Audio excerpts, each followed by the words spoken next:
A pregnant woman pounds on a former Navy SEAL's cabin door during a Montana snowstorm, clutching a folder with trembling hands. "I need a husband before Friday," she whispers. Ryan Carter has no idea her desperate request is tied to a dead journalist, a multi-million-dollar conspiracy, and a secret hidden beneath her family's land. What neither of them knows is that powerful people are already watching, and they will do anything to keep the truth buried.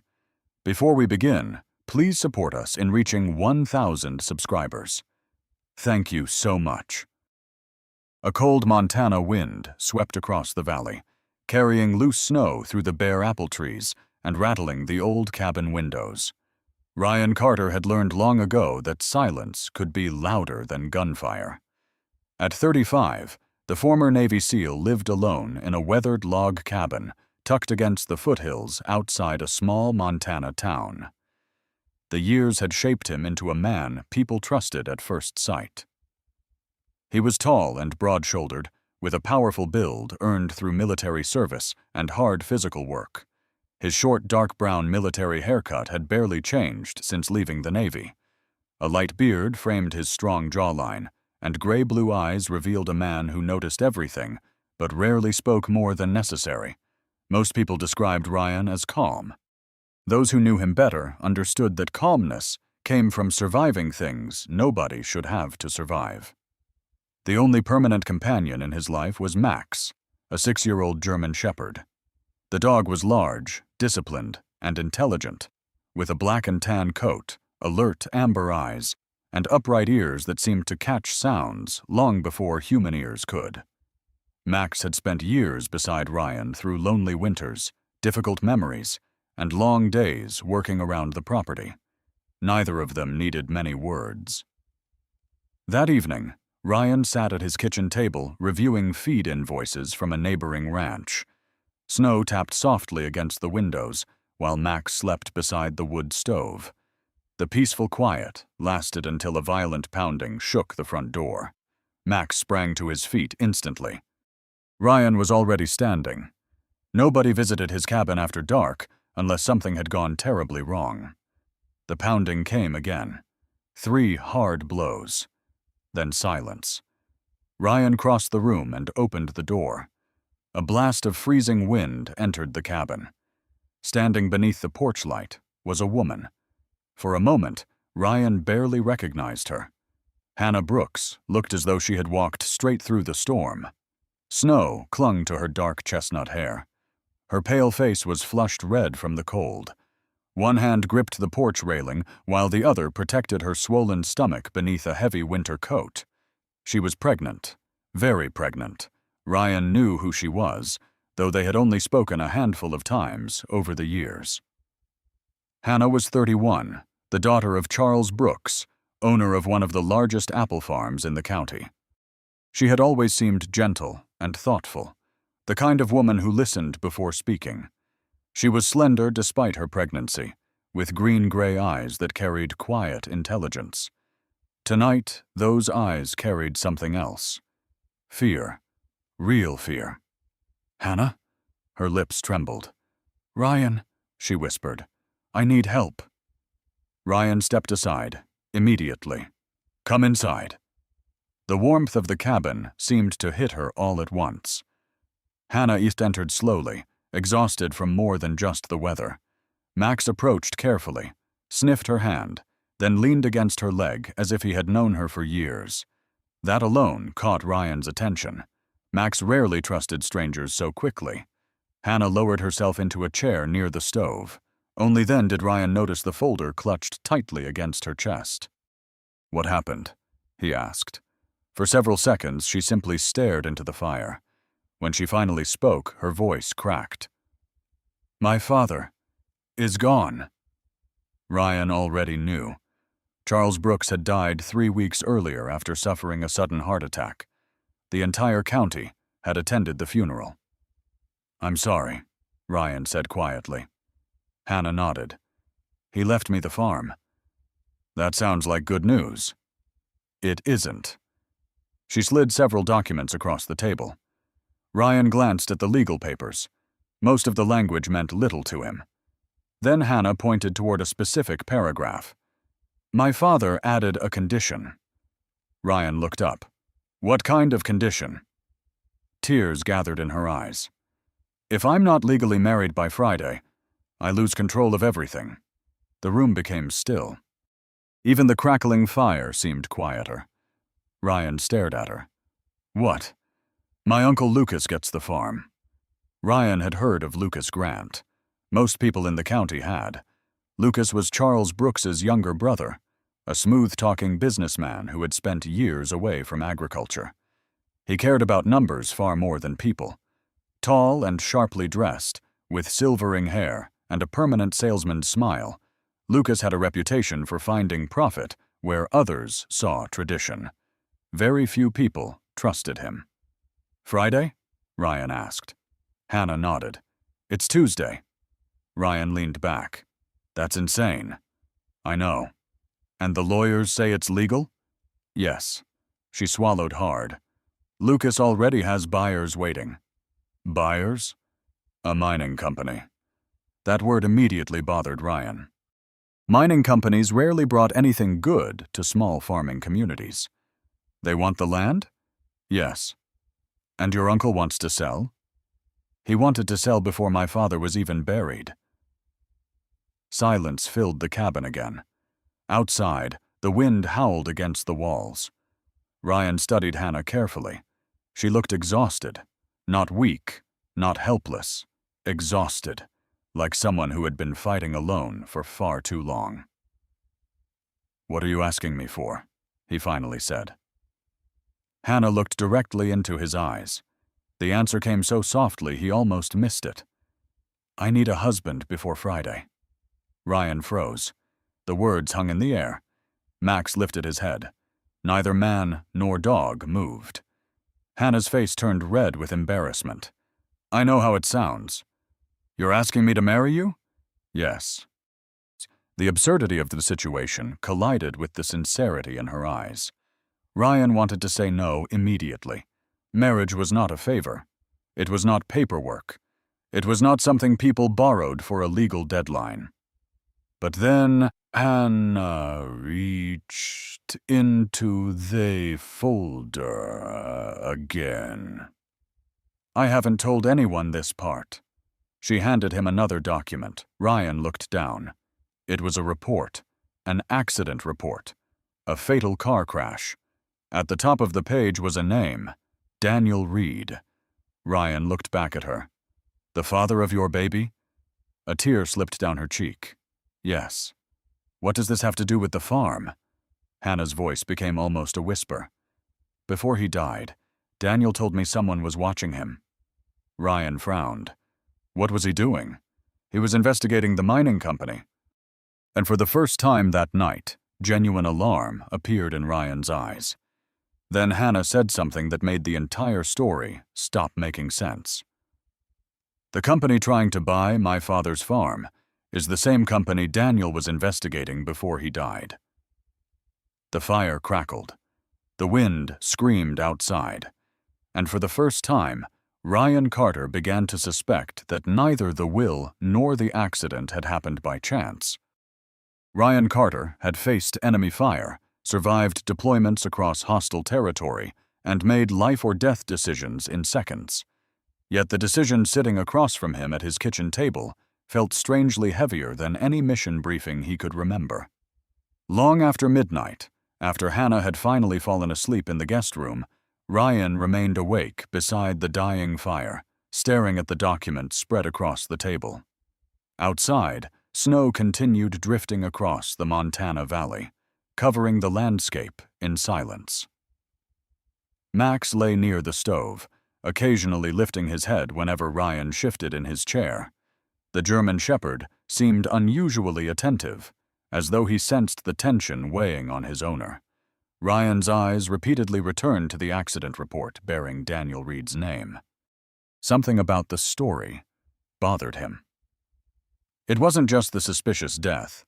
It was the timing, the mining company, the pressure surrounding the farm, and the fear he had seen in Hannah's eyes.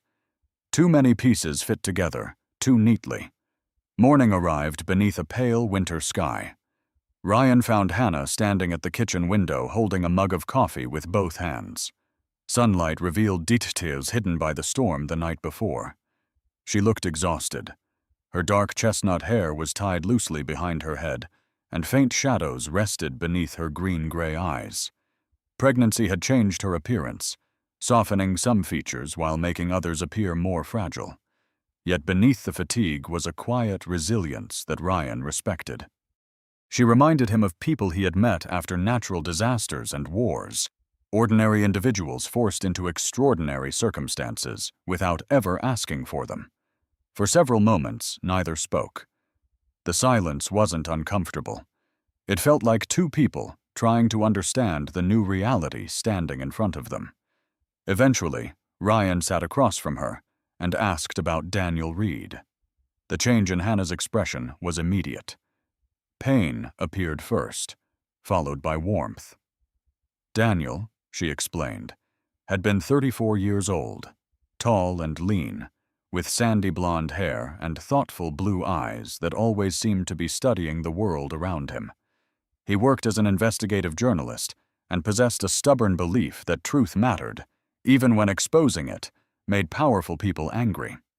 Several years earlier, he had uncovered financial corruption involving a major corporation, earning both professional recognition and dangerous enemies.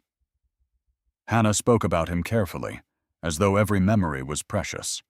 Ryan listened quietly while she described the father of her unborn child. The grief in her voice wasn't fresh anymore. It had settled into something deeper, the kind of loss a person carried every day. Then she revealed something new. 3 weeks before the fatal accident, Daniel had told her someone was following him. At first she assumed he was simply being cautious. Later she realized he was frightened. Before his death, he warned her repeatedly to stay away from a particular mining company operating in Montana. Ryan's attention sharpened immediately. The same company, Hannah explained, was now trying to purchase her father's farm. The realization settled heavily between them. If Daniel's suspicions had been correct, then his death might have been connected to something much larger than a random highway accident. Hannah admitted she had spent months trying not to think about that possibility, because it terrified her. She was already mourning Daniel, carrying his child, and caring for her dying father during the final months of his illness.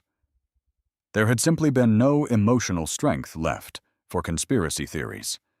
But now, everything seemed connected. The company wanted the land. Lucas wanted the sale.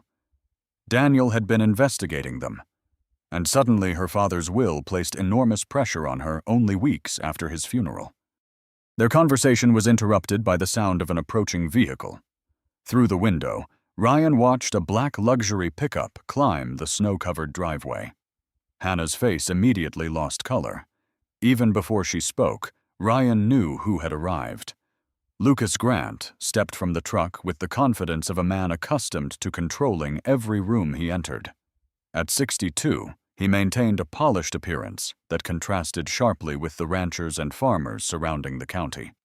His silver hair was perfectly styled, his expensive overcoat spotless despite the weather, and his carefully maintained smile seemed designed to put people at ease. Unfortunately, Ryan had spent enough years reading people to recognize something else behind that smile. Lucas wasn't interested in helping anyone. He was interested in winning. Inside the cabin, Lucas wasted little time revealing his intentions. He spoke to Hannah in the same manner one might speak to an inexperienced child, rather than an adult woman preparing to become a mother. He questioned her ability to manage the farm, suggested the responsibility would overwhelm her, and repeatedly implied that selling the property was the only sensible solution.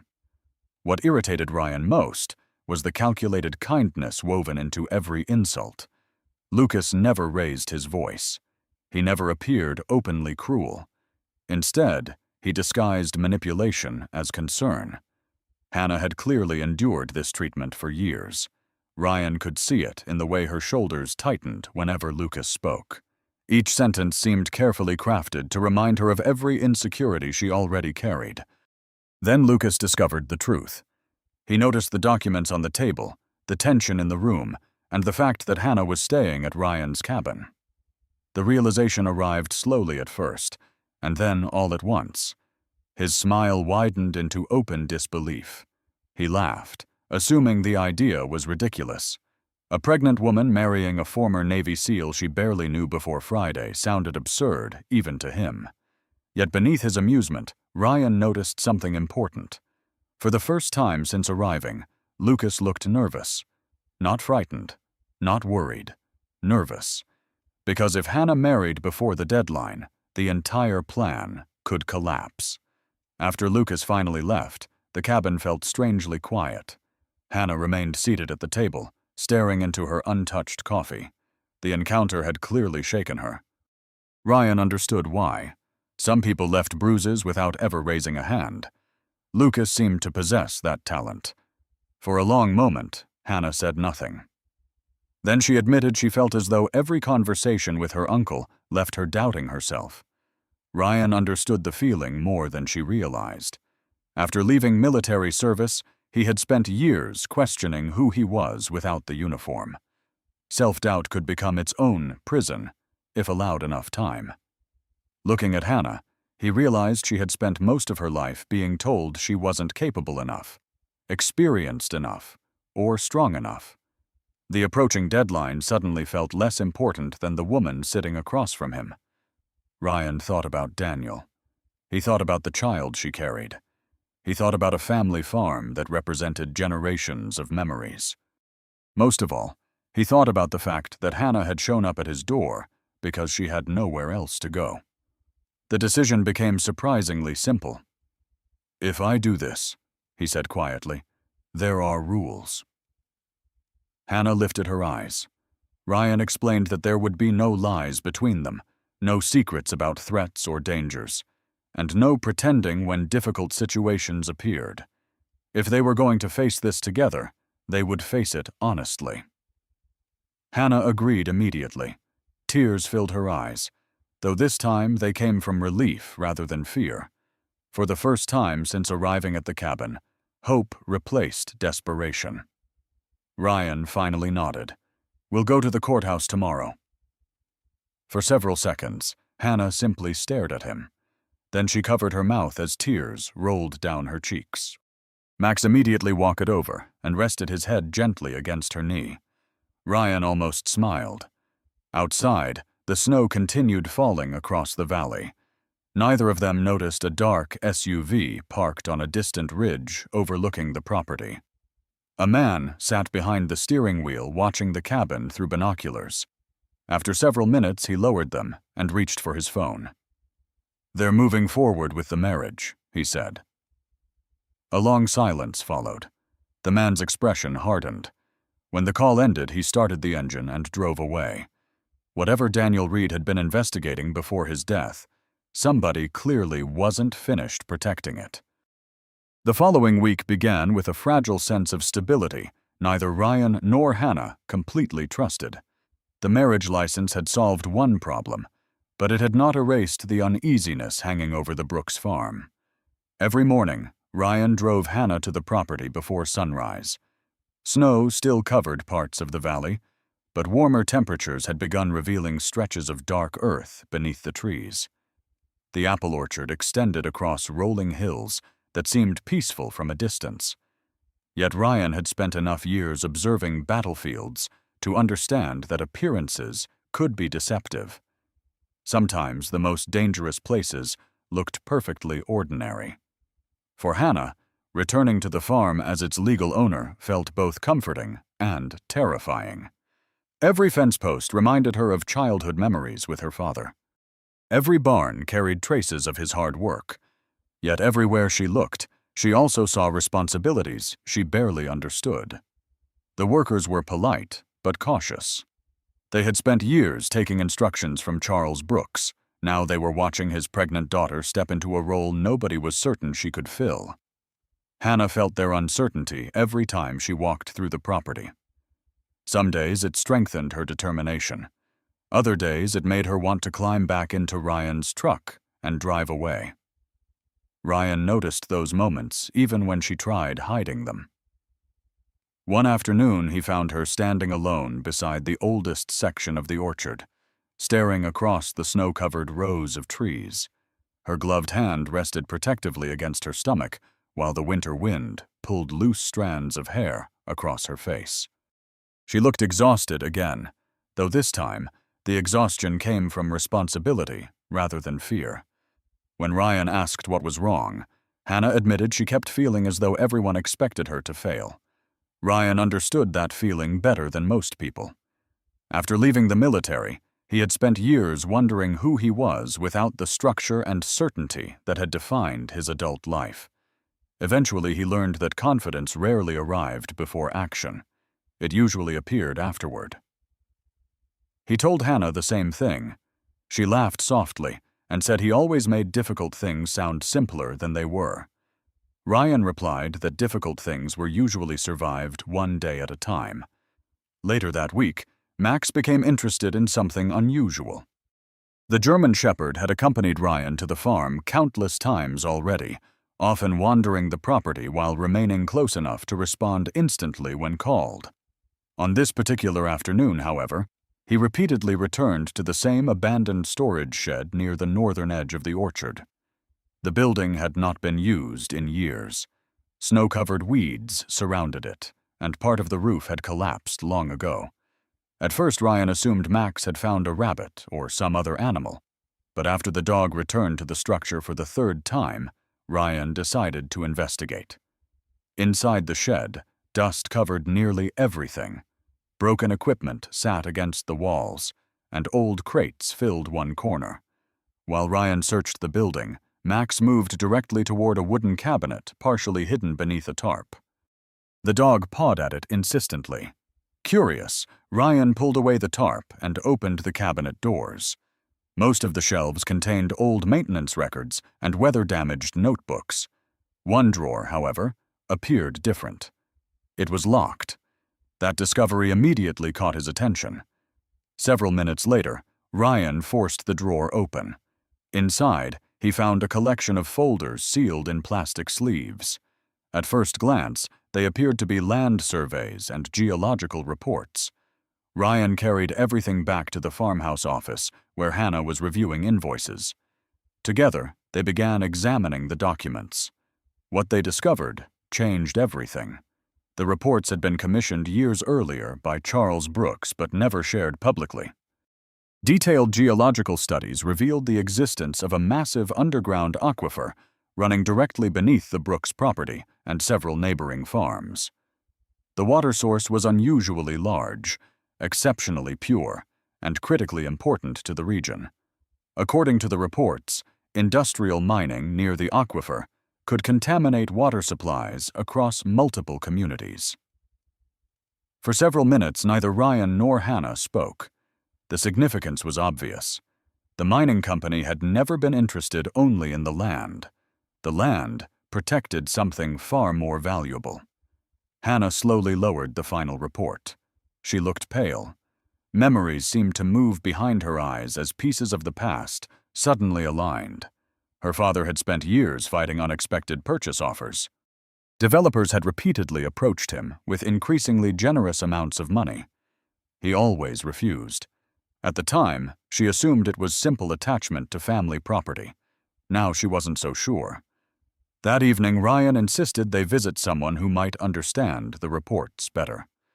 The following morning, they drove into town to meet Dr. Evelyn Mercer, a retired environmental scientist who had worked for state agencies before leaving government service.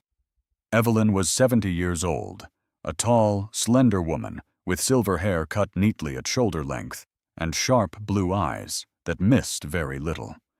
Years spent challenging powerful industries had given her a reputation for honesty that many admired and others resented. After reviewing the documents for nearly an hour, she removed her reading glasses and looked at both of them with visible concern. The reports were genuine. More importantly, they explained behavior that had never made sense before. According to Evelyn, The aquifer represented an environmental resource worth millions of dollars in the long term. If mining operations reached the area, contamination risks could affect farms, wildlife, and drinking water throughout the county. When Hannah asked why nobody had ever mentioned this publicly, Evelyn's answer was unsettling. Charles Brooks may have been trying to protect the information until he understood who could be trusted. Once public knowledge became widespread, powerful financial interests would inevitably become involved. As they left Evelyn's office, Ryan felt the same instinctive warning he had experienced before dangerous missions. The situation was becoming clearer, but clarity wasn't reassuring. It was alarming. Daniel Reed had investigated the mining company. Charles Brooks had secretly stored reports exposing environmental risks. Lucas desperately wanted the property sold. None of those facts felt independent anymore. The feeling intensified later that afternoon. While driving back toward the farm, Ryan noticed a dark SUV parked beside an empty stretch of road overlooking the orchard. The vehicle appeared ordinary enough, but something about it bothered him. Perhaps it was the way the driver immediately turned away when their truck passed. Perhaps it was the fact that Ryan had seen a similar vehicle twice already that week. Years of military training had conditioned him to recognize surveillance. Most people overlooked patterns. Ryan rarely did. He said nothing to Hannah immediately. She already carried enough stress. But that night, after she had gone upstairs, Ryan stepped outside with Max. Snow crunched beneath his boots as he studied the darkness surrounding the property.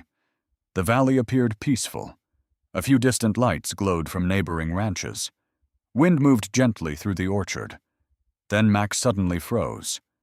The German shepherd stared toward the northern tree line. His ears lifted. His body stiffened. Ryan followed the dog's gaze. For a brief moment, he thought he saw movement among the trees. Then it vanished. Perhaps it was nothing. Or perhaps someone had been watching the farm again. Standing beneath the cold Montana sky, Ryan realized one thing with absolute certainty. Daniel Reed had not died investigating an ordinary business deal. The discovery of the hidden aquifer changed everything. For Hannah, the reports answered questions that had haunted her since her father's death. For Ryan, they transformed a troubling situation into something far more dangerous. During the following days, he found himself constantly watching the roads leading toward the farm. Years in the Navy had taught him that information alone rarely frightened powerful people. What frightened them was exposure.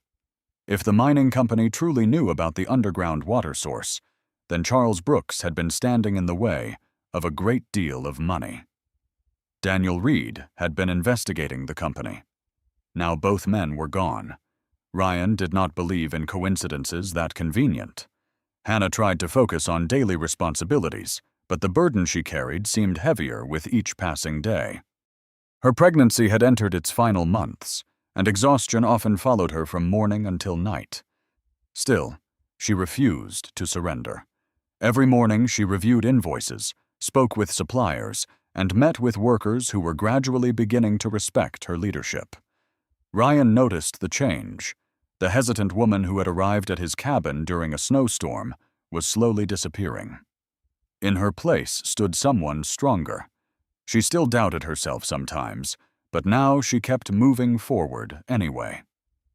There were moments when Ryan caught himself simply watching her from across the farmyard, surprised by how much he admired her determination. One evening, while snowmelt dripped from the orchard trees and the last traces of winter slowly retreated from the valley, Hannah found herself sorting through old boxes stored in the main barn office. Many contained decades of farm records, family photographs, and equipment receipts. She hoped to find additional documents related to her father's research.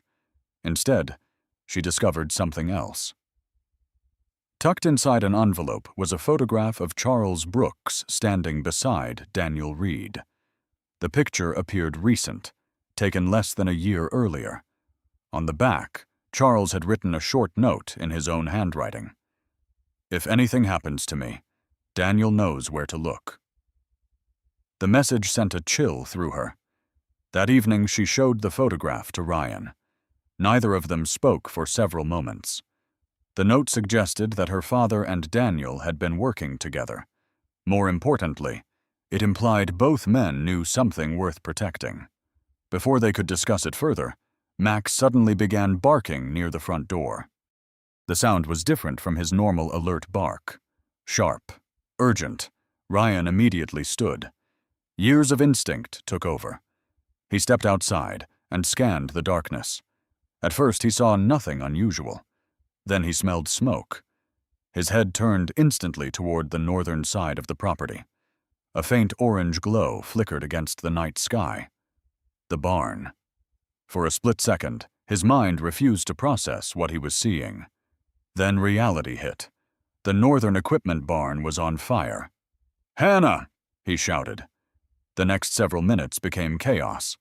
Flames climbed rapidly through the old wooden structure, feeding on decades of dry timber and stored materials. Wind carried sparks across the yard. Workers living nearby rushed toward the scene while neighbors called emergency services. Ryan sprinted across the property with Max racing beside him. His heart pounded harder with every step. Then he saw something that froze his blood. Hannah's truck sat beside the burning barn. She was inside. Earlier that evening, she had gone there alone to continue searching through storage boxes. Without hesitation, Ryan ran directly toward the flames. Heat struck him before he even reached the entrance. Smoke poured from broken windows. Inside, visibility had nearly vanished. Somewhere beyond the thick black smoke, he heard a cough. "Hannah!" her voice answered weakly. Ryan followed the sound. The interior had become a maze of collapsing beams and falling debris. Through the smoke, he finally spotted her near the back wall. A fallen support beam had blocked part of the exit route. Hannah was conscious but disoriented, struggling to breathe. Fear flashed across her face when she saw him. For one terrible moment, Ryan imagined what would happen if he failed. Not only Hannah, the baby. The thought hit him harder than any physical blow. He lifted the beam enough to create space and pulled her free. Supporting her weight against his side, he guided her toward the entrance while pieces of burning wood crashed around them. Every second felt longer than the last. By the time they emerged into the cold night air, firefighters were arriving. Hannah collapsed onto the grass, coughing violently. Ryan knelt beside her. His hands shook. That surprised him. Very little frightened him anymore. Yet the possibility of losing her had terrified him. Max pressed against Hannah's side, whining softly until she rested a hand on his head. Only then did the dog begin to calm down. Later, after paramedics confirmed that Hannah and the baby were unharmed, Ryan sat beside her in the farmhouse kitchen. The adrenaline had faded, leaving behind an uncomfortable truth neither could ignore. Hannah looked exhausted, wrapped in a blanket with soot still visible along one cheek. Yet when she looked at Ryan, her expression softened. "You came back for me." Ryan almost laughed. The question seemed absurd. "Of course I did. You could have been killed. So could you." Silence settled between them. For the first time since their marriage, neither pretended their relationship was only an arrangement. The fear they had experienced that night stripped away many of the barriers they had carefully maintained. Hannah realized Ryan no longer protected her out of obligation. Ryan realized the thought of losing her hurt far more than it should have. The following morning brought another surprise. Fire investigators determined the blaze had not started naturally. Accelerants had been used. Someone had deliberately set the fire. That revelation turned concern into certainty. The farm was under attack. While workers and investigators searched the damaged structure, Max wandered through the ruins. The German Shepherd had always possessed remarkable instincts. Several hours later, he began digging near a partially collapsed storage cabinet that had survived the fire. Curious, Ryan joined him. Hidden beneath the debris was a small metal lockbox. The fire had scorched the exterior but failed to destroy it. Inside lay several documents and a flash drive sealed in waterproof plastic. Ryan stared at the drive. Hannah stared at it too. Neither knew exactly what it contained, but both understood immediately why someone might have wanted the barn destroyed. As Ryan held the small device in his hand, a troubling thought entered his mind. Perhaps the fire had not been meant to kill Hannah. Perhaps it had been meant to destroy whatever was hidden inside that box. And if that was true, the people behind it were becoming desperate. The morning after the fire felt strangely quiet. Smoke still lingered faintly above the ruins of the northern barn, and every time Hannah looked toward the blackened structure, she felt a knot tighten inside her chest. She knew how close she had come to dying. More frightening still was the realization that her unborn son had been placed in danger as well. During the night, she had barely slept. Each time she closed her eyes, she saw flames swallowing wooden beams and heard Ryan calling her name through the smoke. Yet when she walked downstairs at sunrise, she found Ryan already sitting at the kitchen table, studying the flash drive Max had helped uncover. The expression on his face told her he had been awake for hours. For several moments neither spoke. The kitchen felt different now. The distance that had once existed between them had quietly disappeared. Ryan no longer seemed like a man helping her through a legal arrangement. He felt like family. Hannah noticed how exhausted he looked beneath the morning light. His gray-blue eyes carried the weight of responsibility he rarely discussed. Years earlier, military service had taught him to protect people without expecting recognition. Yet the fear he had felt during the fire remained visible. For perhaps the first time since they met, Hannah understood that Ryan was not fearless. He simply chose courage despite fear. Together they examined the contents of the flash drive. At first, the files appeared ordinary: emails, spreadsheets, contracts, and meeting schedules. But as they dug deeper, a far darker picture emerged. Daniel Reed had organized everything carefully. Each folder contained dates, names, financial records, and copies of communications connecting executives from the mining company to local officials. What shocked Hannah most was how thorough Daniel had been. He had known exactly what he was investigating, and exactly how dangerous it might become. One video file immediately drew their attention. The footage had been recorded secretly inside a private meeting room several months before Daniel's death. On the screen appeared multiple individuals seated around a conference table. Among them sat Lucas Grant. Hannah felt her stomach drop. Her uncle looked calm and confident as he discussed plans to acquire the Brooks property. The conversation quickly revealed that the company knew about the underground aquifer. More disturbing still, they openly discussed methods of concealing environmental risks from regulators and neighboring communities. The land was never simply about mining profits. Control of the water source would give them enormous influence over future development throughout the region. Ryan watched the recording without interruption. By the time it ended, his jaw had tightened noticeably. Years of military service had exposed him to corruption before, but seeing Lucas participate willingly made the betrayal feel personal. Hannah sat silently beside him, grief mixed with anger. Her father had spent years protecting the farm. Daniel had died trying to expose the truth. Now both men were gone because powerful people viewed the land as a financial opportunity instead of a home. The flash drive contained another surprise. Daniel had recorded a personal video message addressed directly to Hannah. Her hands trembled as she opened the file. The image showed Daniel sitting inside his office late at night. He looked tired, but determined. His sandy blonde hair was slightly unkempt, and dark circles rested beneath his blue eyes. Yet his familiar smile remained intact. "If you're watching this," he began, "it means I was right to be worried." Hannah immediately felt tears forming. Daniel continued calmly. He explained that he had uncovered evidence linking the mining company to bribery, environmental fraud, and intimidation. Several people involved possessed enough influence to bury investigations before they became public. If anything happened to him, he wanted Hannah to know that none of it was her fault.